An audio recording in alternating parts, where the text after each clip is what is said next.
বাংলাদেশে বিএনপির ভারপ্রাপ্ত চেয়ারম্যান তারেক রহমানের ঘনিষ্ঠ কিছু ব্যক্তি রয়েছে। জিয়া পরিবারের সংকটকালে এসব ব্যক্তি তারেক রহমানের বিশ্বস্ত সহযাত্রী হিসেবে নিজেকে প্রমাণ করে তারেক রহমান তথা জিয়া পরিবারের বিশ্বস্ততা অর্জন করেছেন, যাদেরকে পরিবারের সদস্যের মতো চোখ বুজে বিশ্বাস করেন জিয়া পরিবারের সদস্যরা।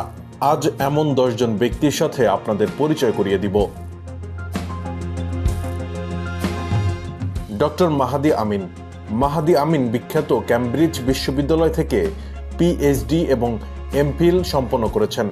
বিশ্বের খ্যাতনামা প্রতিষ্ঠান যেমন world bank, Ernst and Young, Singapore National University এবং ইন্টারন্যাশনাল ট্রেড কাউন্সিলের সঙ্গে কাজ করার অভিজ্ঞতা তাকে এক ভিন্ন উচ্চতায় নিয়ে গেছে। বিবিসি সহ বিশ্বের বিভিন্ন প্রভাবশালী গণমাধ্যমে তাকে নিয়ে প্রতিবেদন করেছে। তারেক রহমানের নির্দেশে বিদেশের উন্নত জীবনযাপন ছেড়ে দেশে ফিরে এসেছেন এবং তৃণমূলের রাজনীতি করছেন। তিনি বর্তমানে তারেক রহমানের রাজনৈতিক উপদেষ্টা। আব্দুর রহমান সানি। বিএনপি ভারপ্রাপ্ত চেয়ারম্যানের PS cum driver Abdur Rahman Sunny লন্ডনেই Tarique রহমানের সাথে পরিচয়। তার পরিচয়ের পর থেকে বিশ্বস্ততার সাথে ছায়াসঙ্গী হয়ে আছেন। গিয়াসউদ্দিন আল মামুন। গিয়াসউদ্দিন আল মামুন একজন বাংলাদেশি ব্যবসায়ী। তিনি তারেক রহমানের বাল্যবন্ধু। বিভিন্ন দুর্নীতির মিথ্যা মামলায় শাস্তি হওয়ায় মামুন 2007 সাল থেকে জেলে ছিলেন। তবে ছাত্র জনতার গণ অভ্যুত্থানের পর তাকে মুক্তি দেওয়া হয়। 3টি মামলায় তাকে 20 বছরের কারাদণ্ড দেওয়া হয়েছে, যার মধ্যে 2টি মামলাই দুর্নীতির। এছাড়া তার বিরুদ্ধে চাঁদাবাজি, দুর্নীতি, অবৈধ অস্ত্র রাখা এবং কর ফাঁকির 20টি মিথ্যা মামলা রয়েছে। জীবন ঝুঁকিতেও তারেক রহমানের বিরুদ্ধে সাক্ষী হননি তিনি। এম এ মালিক। যুক্তরাজ্য বিএনপির সভাপতি ও চেয়ারপারসনের উপদেষ্টা এম এ মালিক। তিনি দীর্ঘ সময় বিএনপির ভারপ্রাপ্ত চেয়ারম্যান তারেক রহমানের সাথে নির্বাসিত ছিলেন। তারেক রহমান তাকে অত্যন্ত বিশ্বাস করেন। দীর্ঘ 19 বছর পর এম এ মালিক গত বছরের 13 অক্টোবর দেশে ফিরেছেন। মোহাম্মদ আমিনুল হক একজন বাংলাদেশি সাবেক পেশাদার ফুটবল খেলোয়াড়। তিনি সর্বকালের সেরা বাংলাদেশি গোলরক্ষক হিসেবেও অভিহিত হয়ে থাকেন। তারেক রহমান তাকে খেলোয়াড়ি জীবন থেকে রাজনীতিতে এনেছেন। বর্তমানে তিনি বিএনপির ক্রীড়া বিষয়ক সম্পাদক ও ঢাকা মহানগর উত্তর বিএনপির আহ্বায়ক।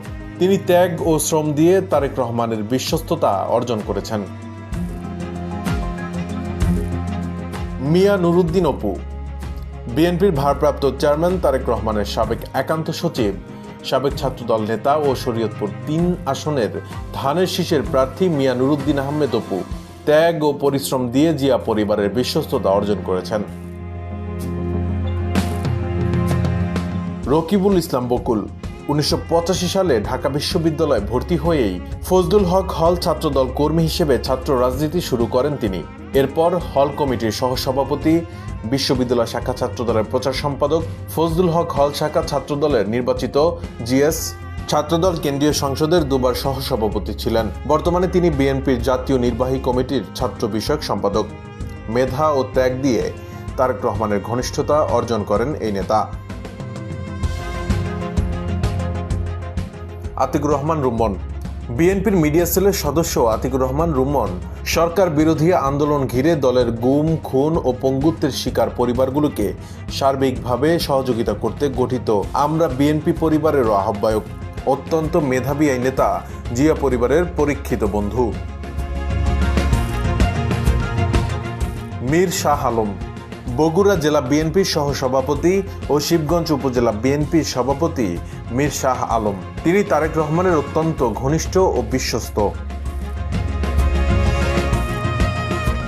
জিয়া পরিবারের বিশ্বস্ত আরেকটি নাম হলো সাইদ খান। তিনি একজন সাংবাদিক ও লেখক। তিনি ঢাকা সাংবাদিক ইউনিয়নের সাংগঠনিক সম্পাদকের পাশাপাশি জিয়াউর রহমান ফাউন্ডেশনের পরিচালক।